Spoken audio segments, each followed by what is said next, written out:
BNP নেতা ইশরাক হোসেনকে mayor শপথ পাঠ না করানোর প্রতিবাদে কাকরাইলে বিক্ষোভ কর্মসূচি পালন করেছেন তার সমর্থকরা। বিষয়ে বিস্তারিত জানতে সেখান থেকে যুক্ত হচ্ছেন সহকর্মী সানি মৃধা। সানি, বিক্ষোভ কর্মসূচি আর কতক্ষণ চলবে?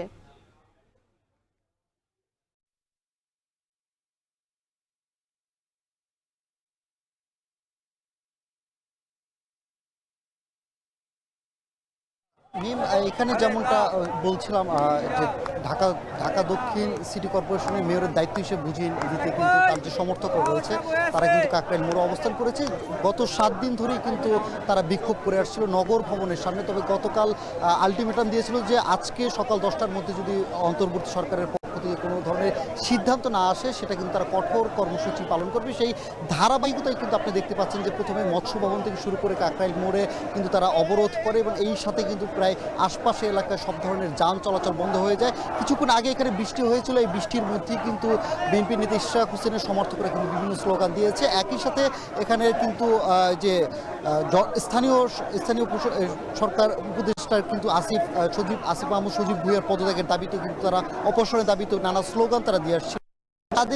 তাদের সাথে একত্রতা প্রকাশ করতে কিন্তু এরই মধ্যে ফেসবুকে ঘোষণা দিয়েছে বিএনপি নেতা ইশরাক হোসেন এবং কিছুক্ষণের মধ্যে এখানে আসার কথাও রয়েছে এবং তার আশাকে ঘিরে কেন্দ্র করে কিন্তু এখানের জনসমর্থন বা বিএনপির বিভিন্ন অঙ্গ সংগঠনের নেতাকর্মীরা কিন্তু এখানে জড়ো হচ্ছে এবং তারা বিভিন্ন স্লোগান দিচ্ছেন এবং তাদের এই জড়ো হওয়াতে কাকরাইল মোড় থেকে শুরু করে মৎস্য ভবনের আশপাশে এলাকায় কিন্তু তীব্র যানজট তৈরি হয়েছে। এখানে কিন্তু কিছুক্ষণ আগে থেমে যানজট চলে, এখন কিন্তু পুরোপুরি যান চলাচল বন্ধ করে দিয়েছে এবং তারা বিভিন্ন দাবি জানাচ্ছে যে গ্যাজেট ঘোষণার পর কেন তাকে দায়িত্ব বুঝিয়ে দেওয়া হচ্ছে না। একই সাথে যতক্ষণ পর্যন্ত বিএনপির নেতা ইশরাক হোসেনকে মেয়রের দায়িত্ব বুঝিয়ে দেওয়া না হবে ততক্ষণ পর্যন্ত তারা রাজপথে অবস্থান করবে বলে আমাদেরকে তারা জানিয়েছে।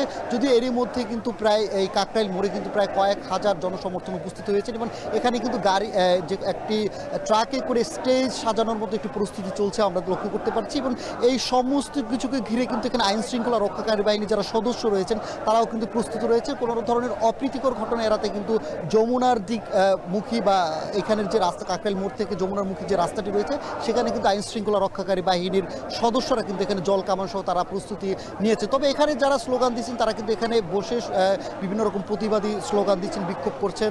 একই সাথে কিন্তু তারা তাদের বিএনপির নেতা ইশরাক হোসেনকে দ্রুত মেয়রের দায়িত্ব বুঝিয়ে দেওয়ার দাবিতে কিন্তু তারা স্লোগানগুলো দিচ্ছেন। একই সাথে যদি আমি বলি যে এই স্লোগান কিন্তু পুরো দিনব্যাপী হয়েছে এবং একই সাথে যতক্ষণ পর্যন্ত অন্তর্বর্তী সরকারের পক্ষ থেকে তাদের কোনো সুনির্দিষ্ট ঘোষণা না আসবে ততক্ষণ পর্যন্ত এই বিক্ষোভ কর্মসূচি তারা অব্যাহত রাখবে বলে আমাদেরকে জানিয়েছে। তো এই ছিল কাকরাইল মোড় থেকে বিএনপির নেতা ইশরাক হোসেনকে মেয়রের দায়িত্ব বুঝিয়ে দেওয়ার বিষয়ে যে বিক্ষোভ চলছে এই বিক্ষোভ কর্মসূচির সবশেষ তথ্য আমার কাছে। কাকরাইল থেকে সরাসরি যুক্ত হয়েছিলেন সহকর্মী সানি মৃধা।